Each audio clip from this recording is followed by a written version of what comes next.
going to go ahead and get started, I think. We're just at 11:50. Thank you for coming on this last concurrent session of the conference. Hopefully you're staying for the lunch afterwards. We have 3 presentations today.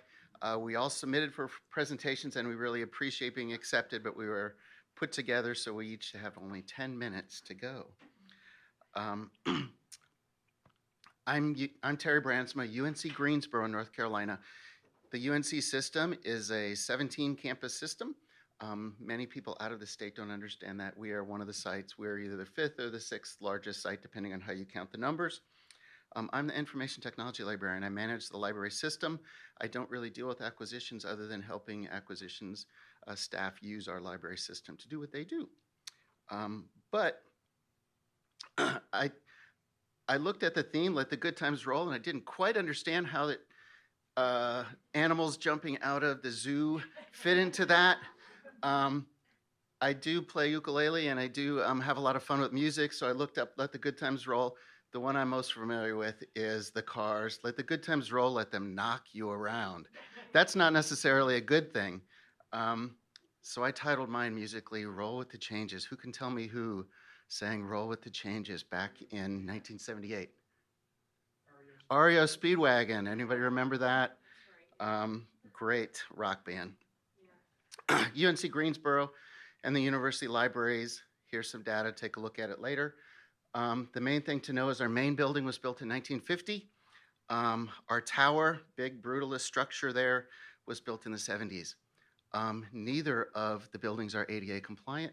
We have no fire suppression system except in our special collections. We have experienced, like everybody, a drastic drop in print circulation and budget reductions. But we were approved by the state legislature of North Carolina for a renovation and maybe expansion. Well, the expansion is not going to happen now. So we're going to be renovated. And so there's lots of things we have to consider, including our collection. Part of the renovation is going to make us ADA compliant. That will mean we have a significant reduction in our stacks footprint. Our stacks right now are not ADA compliant. You can't get through them with any kind of mobility device. It's a problem. So we looked at our stacks capacity. Currently, our stacks capacity is about 872,000 volumes based upon standard width and all of those factors. Our post-renovation capacity at this point is about 552,000. So that means there's 320,000 items that have to go somewhere other than our stacks in our big brutalist structure that we have. Lots of considerations and options were thrown out. Timelines continue to change, and we'll see how that goes as it continues. We do have a remote storage facility on campus, which is great. It was full. So we needed to clear out that remote storage of items that were at one point low use. We have very few uses out of that remote storage. It did house our LP collection from our music library, which nobody used. It was mostly classical titles.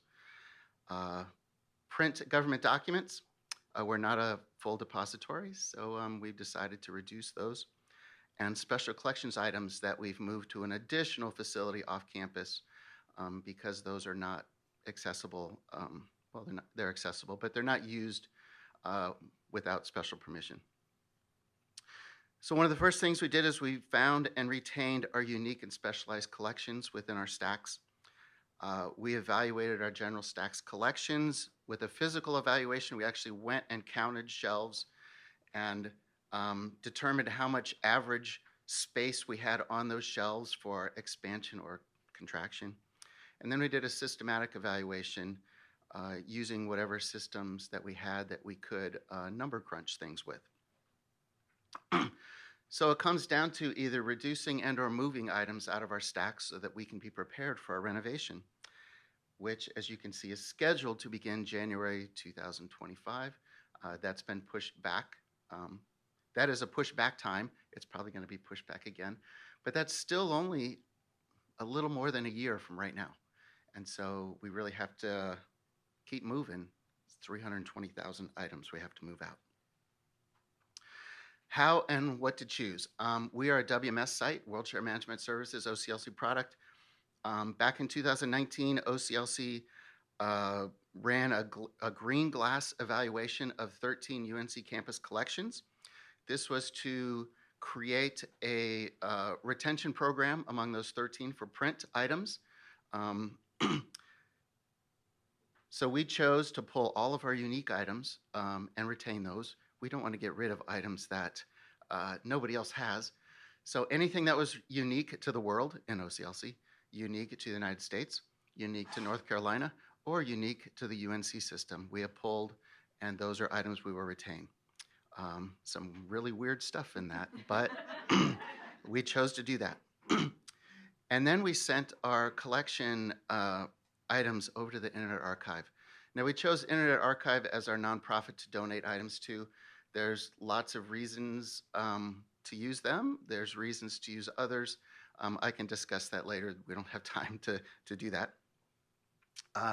We did an e-journal versus print review. We have significant numbers of print volumes that are duplicated in electronic format that we have access to.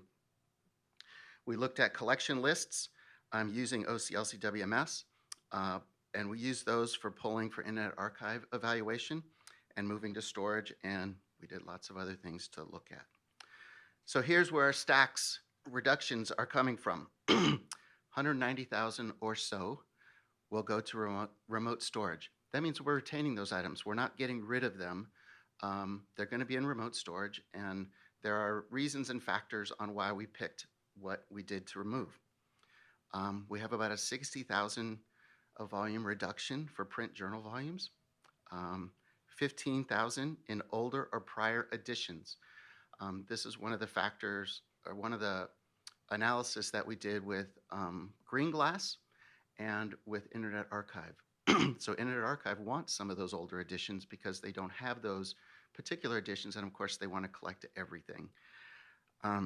We looked at our print theses and dissertations. A lot of controversy about this. The library is not the owner of record of theses and dissertations. The archives are.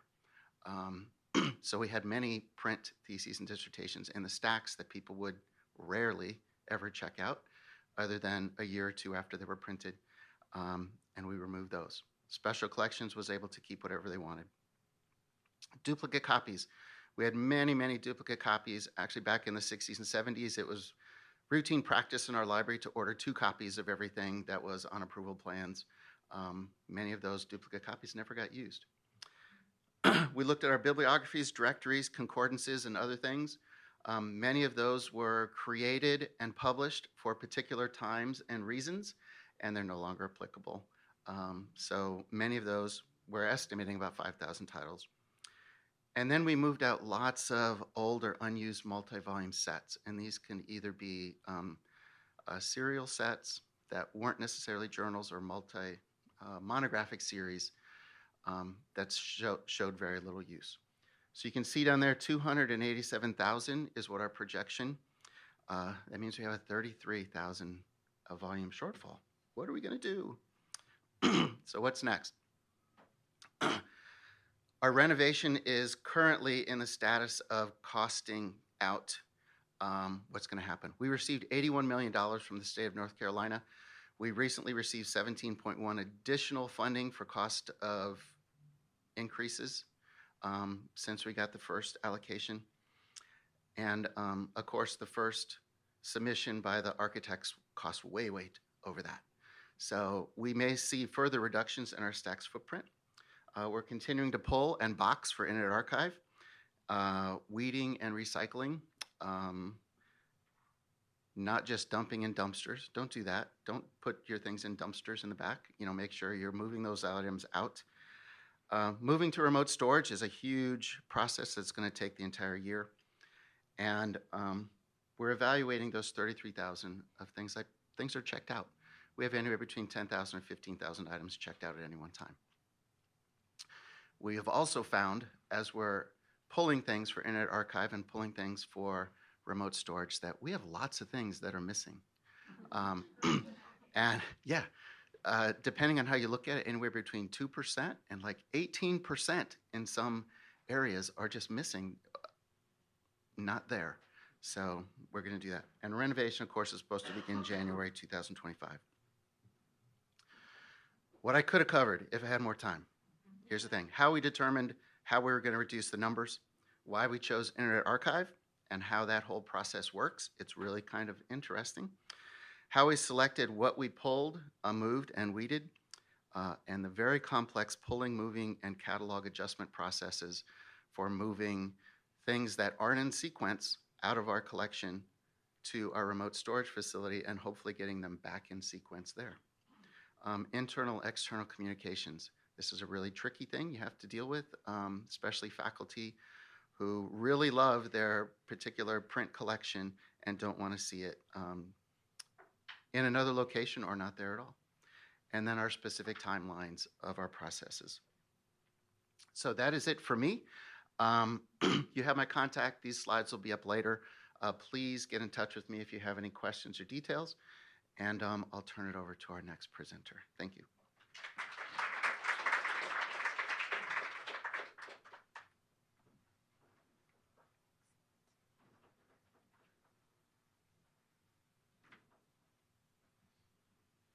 Hello, my name is Emera Bridger Wilson, and I am the collection management librarian at the Lydia M. Olson Library at Northern Michigan University. And today I'm going to be talking about the impending renovation in our library. Just for a little bit of context, that's not what I wanted to do. Just a little bit of context, NMU is a regional comprehensive master's institution, so in some ways a much different institution than definitely North Carolina, and we have a current FTE of around 7,000 students, so we are a relatively small library. And I've only been at the university for about a year, but this renovation has been the topic of conversation and intense frustration for years. The current iteration of the Olson Library was built in 1972, and no significant changes have been made over the last 40 years. And so we too have ADA compliance issues and lots of old things that, and hodgepodges of things that have developed over time. There have been attempts to renovate in the 1990s, in the early 2000s, and in 2018, and all of those renovations were canceled right at the last minute, sometimes like without much notice. So for example, on the lower picture here, you can see a lot of open space. That's because in 2018, when the renovation was supposed to occur, they did a clear out of a lot of the print journal collections. So this floor used to be all shelving, and now it's a lot of open space, which has been good for students, but you can see the marks on the floor where the shelves used to be. And so when I got there, they would say, oh, this is a sign of a renovation that was canceled yet again. So there's a lot of baggage around this renovation. So it looks like we are a go for this renovation. The trustees approved a $50 million budget for it. Again, when our architects visited last time, they said, oh yeah, no, we're way over that already. And so our physical collections are scheduled to be packed up and moved to the basement of a dorm on December 18th. So I have many things to say about the challenges of finding a suitable location for our collection, but I'm not going to actually talk about that today. And we've been going through a process of weeding and deselecting, which has caused much consternation amongst our faculty and our archivist. Even though he's part of the library and instructional services, he's been probably one of the most outspoken opponents to our weeding, which I've found interesting. But today I'm going to talk about the challenges and opportunities that come with providing access and services to our campus from our temporary location. And again, the temporary location selection was one of those things that we our staff and our librarians have had a lot of feelings about. There's a robust literature about the impacts of renovations on academic libraries, which have shown that renovations typically lead to a drop in usage, circulation, and other metrics, both during and following the renovation. And this has been on the top of our mind as we've had discussions about this renovation. And as much as I want to share out what we've already done or what we've considered, I would love ideas from you all, because I feel like we're in this loop. And I need outside opinions, which is one reason why I wanted to present here. So, so when thinking about this renovation, there has been a lot of anxiety, as I've already mentioned. In addition to the anticipation and disappointment relating to previously failed renovations, NMU has a campus culture that is pretty resistant to change on the whole. And many folks on campus, even if they don't regularly visit the stacks, have decried the loss of access to the physical collection, even though we keep telling them we will have a system to pull volumes. Other people are worried about the classrooms and meeting spaces that they would lose access to. Our reference librarians are fretting about how they will provide reference. And throughout these discussions, I've been trying to encourage them not just to focus on the challenges, but to think of this as an opportunity to think about the library in new and different ways. During the renovation, we will be housed in a building formerly occupied by the campus health center, which is marked by long, narrow hallways and not much open space. So as you can see, this will be my future office, which is exam room number 3. As of last month, they had not cleared out a lot of the medical stuff that they had left when they themselves moved to their new building. And so it's been very hard for our staff and our librarians to picture this as a library, or even office space, right? So it was cut off in this picture, but there's actually a blood pressure cuff hanging on the wall, and we were joking that we should just keep that there to monitor ourselves as we're going through this renovation.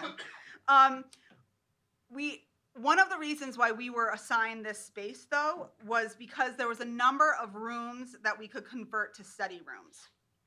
And providing space for students to study and to gather was our library dean's #1 priority. And we are hoping that these rooms might meet that need. However, we are going to need to think of new and creative ways of bringing them to the space, because Grease Hall, where this is located, is not on a path to anywhere on campus. It is way on the margins of campus, and it's not a building that has much student traffic at this point, especially now that the health center's gone. This fear of being forgotten animates many of our conversations. In addition to finding ways of bringing people to our new space, we must also find ways of meeting them where they are, literally and figuratively. One opportunity to do so is a loosely developed plan to physically embed ourselves into departments where possible, and to create a system of roving reference. And whereas the librarians are very supportive of this plan, our administration has actually been very, very resistant. Our dean is of the mind that we need to bring people to Grease Hall. And we're like, they're not gonna come, so we need to go to them. So this has been sort of a back and forth that we've been having with our dean. One of the challenges is that our librarians have multiple departments that they're responsible for, so it's not in a one-to-one embedded program. And so in my case, I found office space in the sociology and anthropology department, which is in the same building as the English department, which I also serve. So I'm hoping that at least they'll know where to find me. And conveniently for me, my other departments are actually on another floor in this building, so I can pop up when I need. Instruction, which often occurs as one-shot visits to courses, will hopefully continue during this period, and we'll be able to use those one-shots to provide information on new procedures in our new location, and again, how to leverage electronic resources. And in terms of collection development, previous to my coming, there wasn't a lot of EBA packages or DDA use in our library, so I'm hoping to increase the ebook packages that we have access to sort of ameliorate the fear that they're not going to have access to monographs. And we're still trying to figure out things where's our remaining periodicals going to go? Where are daily newspapers going to go? Which is one way that our community uses our library a lot. A lot of folks come in for the daily newspaper. In addition to the increase in electronic resources and embedding ourselves more closely with the departments, a key component of our strategy will need to be about increased communications. We need to remind the campus that even though the library building is closed, the library is still open, and that the people who make the magic happen are still working hard to provide faculty, staff, and students with the information they want and need. And this is probably where we have a lot more work to do. And one of the things that has been hindering us is that we haven't had the details. We haven't had firm information and decisions made that we can actually share out. Recently, our new department head has convened a communications committee, but it's unclear how they will function going forward. And on my end, I think digital displays of our collections, trying to get our message out there's TVs all over our campus, right, might be a good way of doing that initial push. Finally, to get this renovation, we had to make concessions. So when all is said and done, the space for our collections, for our stacks, is going to be much less, about half of what we have now. And while this is regrettable, I think similar to what Terry was talking about, is a lot of the books in the library aren't being heavily used anyway. But we have to think about what's going to come back in the library and what's going to stay in permanent storage. And I think in general, there's going to be a lot of positives that come out of this renovation. A lot of the student-facing services, the writing center, the honors college, things like that are going to be moving into the library. The archives reading room is going to move upstairs into the library proper. And there's going to be increased access to other departments on campus because some of their offices are actually going to move into the library. So I think in the end, it's going to create more connectivity, and people won't forget about us.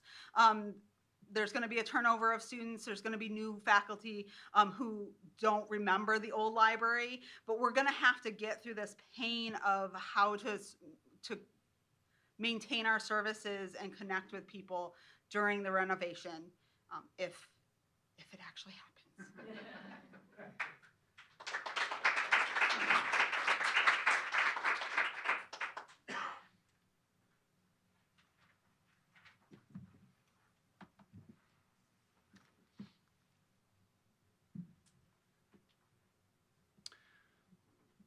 Hey, my name is Patrick Stanley, and I am the Collections Logistics Librarian at the University of Georgia. And I'm going to be talking about how, with our renovation, we are looking at reshaping our shelves, how we display our shelves, how we organize that. It's been good to hear from other folks that they are also not ADA compliant, because the fourth floor of our science library is not either. It was built in 1968 and hasn't seen any significant renovation. The third and the second floor have had some renovations, but the fourth floor has largely been untouched. The big thing that led to this is we need a new HVAC system. And if you've been in Georgia in the summertime, you understand why. For those that haven't, it's really, really, really hot. And on the fourth floor, it's even hotter. But with that, we are wrapping in a lot of the things that renovations currently have, right? New flooring, furniture, more study space, and significantly fewer shelves. So what I deal with on a day-to-day basis, and what I'm going to focus on really in this, is what do we do with all the books, right? And this is sort of a two-part thing. What are we doing with all the books that are in science right now that we have to get off the floor for this renovation? But then what do we do with all the books when we're bringing them back? And how can this inform how we extend what we do with our books campus-wide, right? We have about 5 million items in our circulating collection, and this is a pretty small bit of it. It's about 315,000 items. I say small comparatively, but it feels huge when we're dealing with it.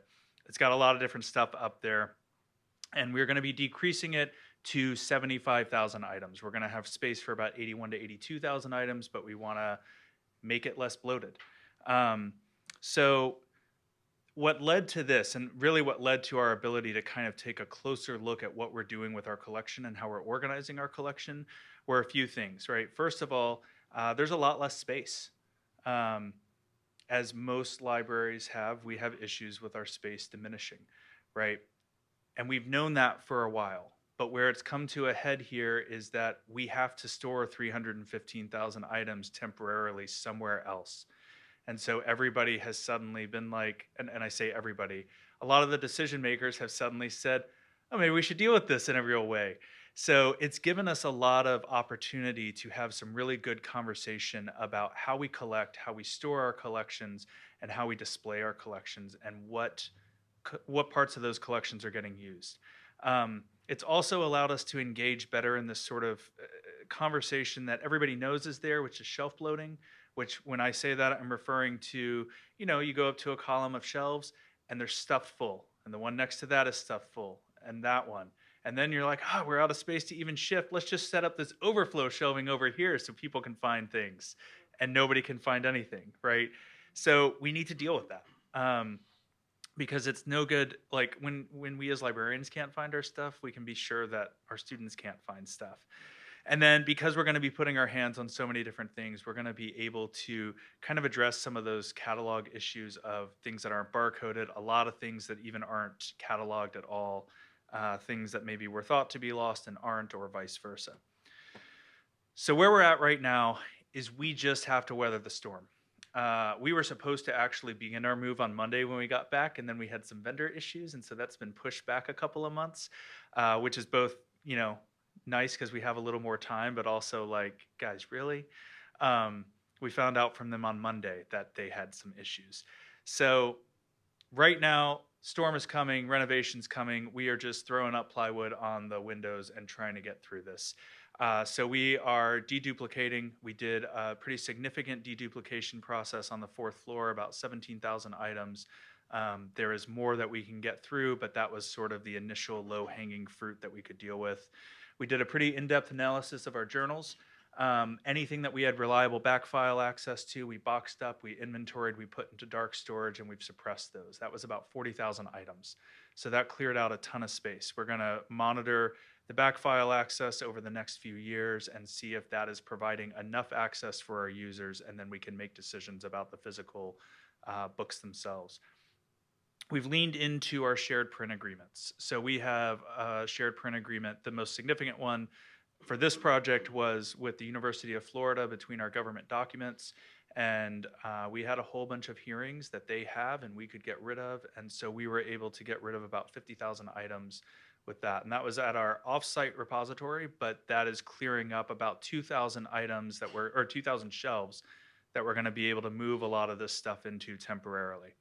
And then in our closed stacks at our repository, we're going to densify and densify and densify. In case you didn't notice, the 3 are really big. We are switching to a high density direct to shelf model out there. So we have roughly 2 million items out there. And the way it is, it's pretty much filled up because we have to leave space for shifting. We have to leave space for shifting on an individual shelf and shifting in a call number range. There's space vertically that's just not utilized very well, right?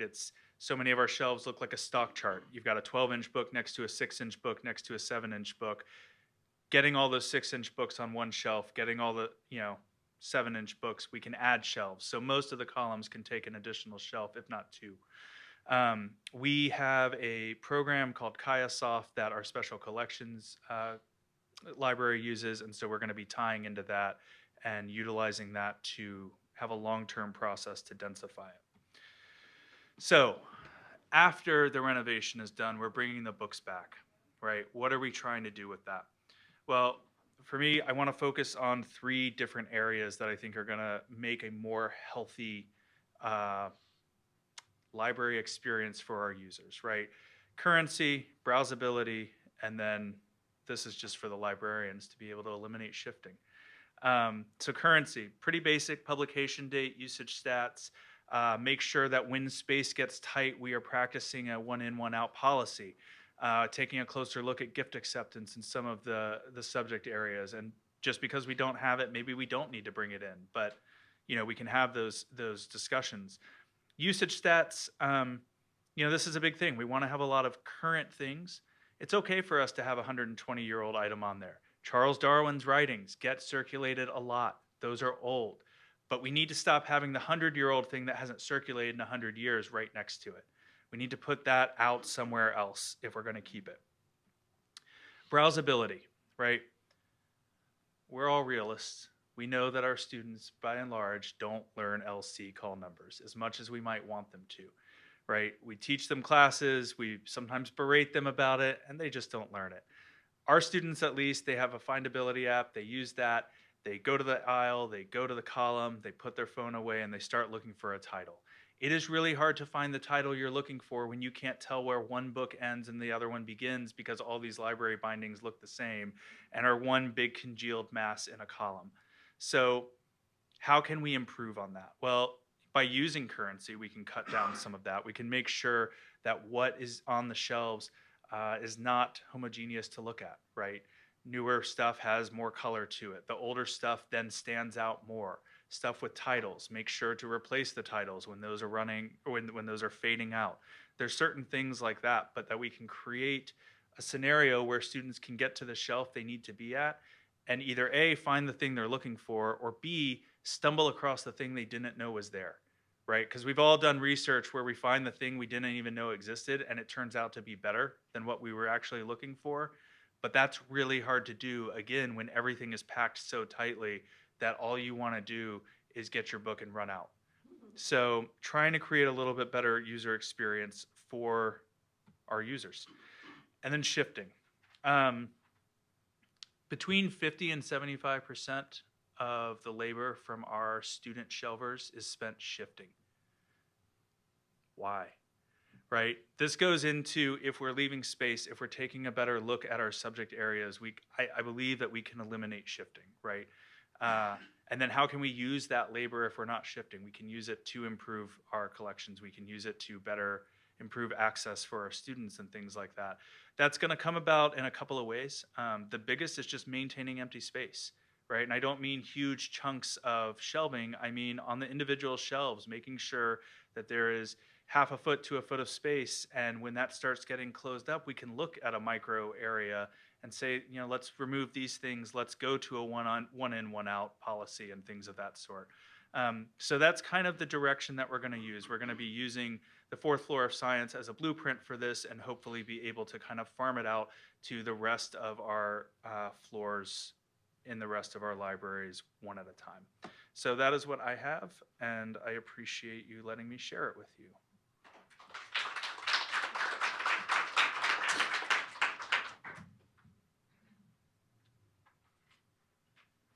So we do have time for questions.